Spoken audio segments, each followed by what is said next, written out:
tātou. David Cleandon. Tēnā koe, Mr. Speaker. Kei te mihi o te rā tia koutou. Ki te mana o Ngati Whatua Orakei, me ngā hapu katoa o Ngati Whatua tēnā koutou katoa. Mr. Speaker, I'm pleased to take a call in support of this bill we're debating this morning, and I'd like to begin by sharing a dream he moimoia.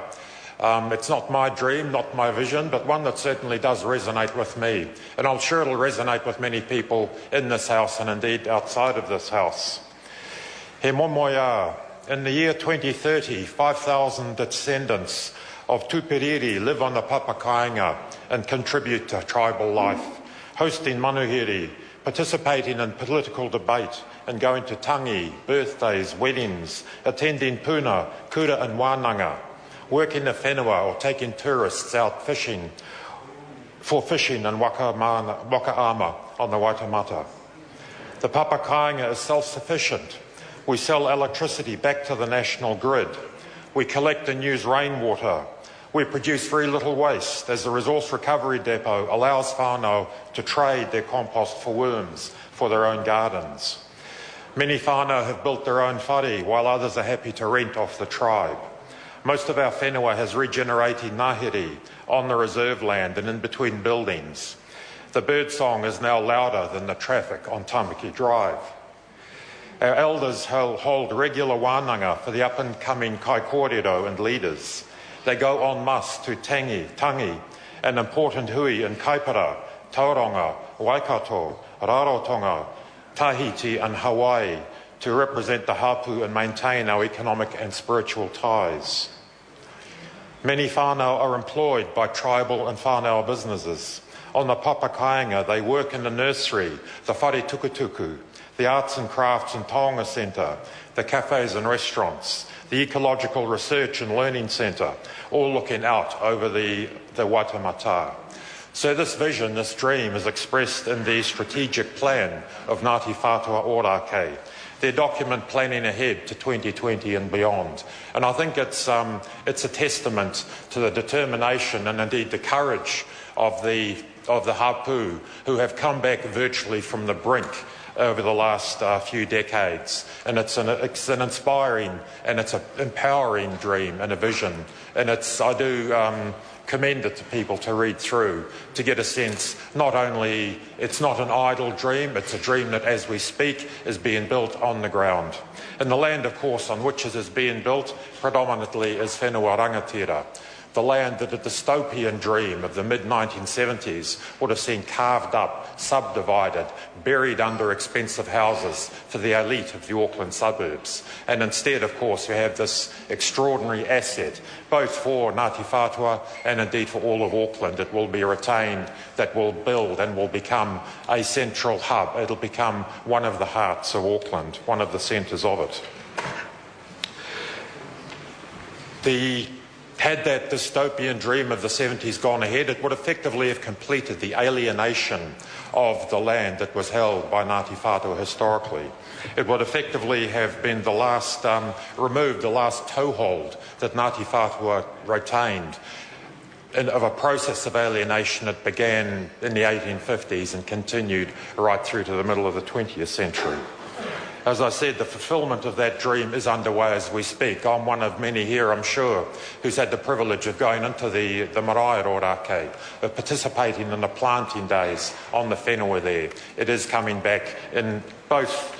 I think the planting of the trees is symbolic not only of the determination to restore that land, but also to restore the community, restore the mana of the people, to create a future for their own people and to see it go ahead.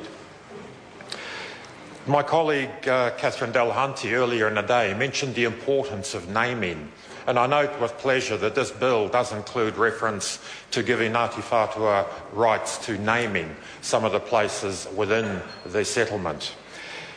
In a broader sense, having lived in Auckland up until recently, it's becoming much more commonplace now for Aucklanders, Māori, non-Māori, of all descent, to reference Maunga Kia, to talk about Maunga Whau of Owairaka, the Pākehā names, the names that were given to those over the top of those earlier names, are now being used more commonly and without embarrassment or without in any way being patronising. And I think that's indicative of the work that has occurred and the fact that there is a willingness to acknowledge that Ngāti Whatua are re-emerging as players, as a significant part of Tamaki Makaurau, as they indeed have always been.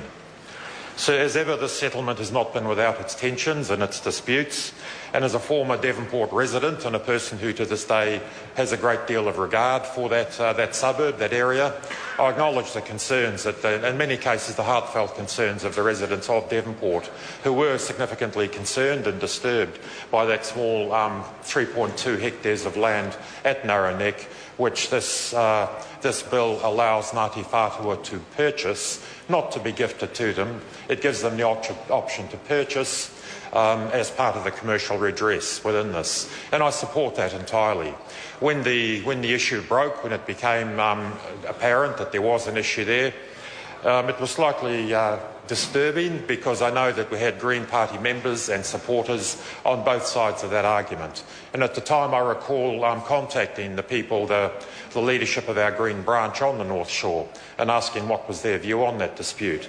And I was very pleased and relieved to hear that their response, they intended, and I believe they did do it, was to go and stand on that land and to sing Waiata, to acknowledge that it is, was and will continue to be Māori land, if that is the choice of Ngāti Whatua. I think that the Select Committee captured quite well the future for that small but clearly contested piece of property. In the commentary on the bill, the Select Committee said that they encourage members of the Devonport community to work towards a positive relationship with Ngāti Whatua, considering that effective communication between effective parties, especially as they could be neighbours in the future, would improve understanding of differences and avoid mistrust. There is time for that healing to take place. The leasehold, as was referenced earlier, will be, the land will be leased back in all likelihood to Defence, to the Navy for at least another 15 years and potentially for a century.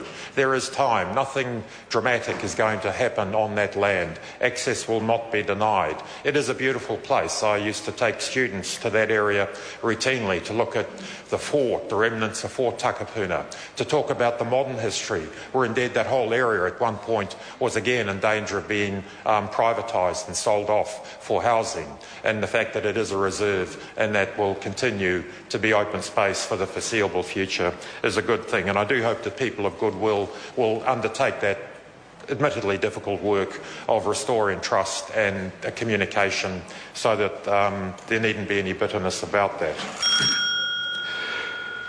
So we know that Ngāti Whatua are already significant economic players in the Auckland scene. The settlement of this bill, the return of land and other resource that will accompany it, will increase that presence. Ngāti Whatua also have significant proven ability to affect Auckland socially as well, to better reflect Auckland as a city of the Pacific, as a Māori city, as a Pacifica city and a Pacifica nation.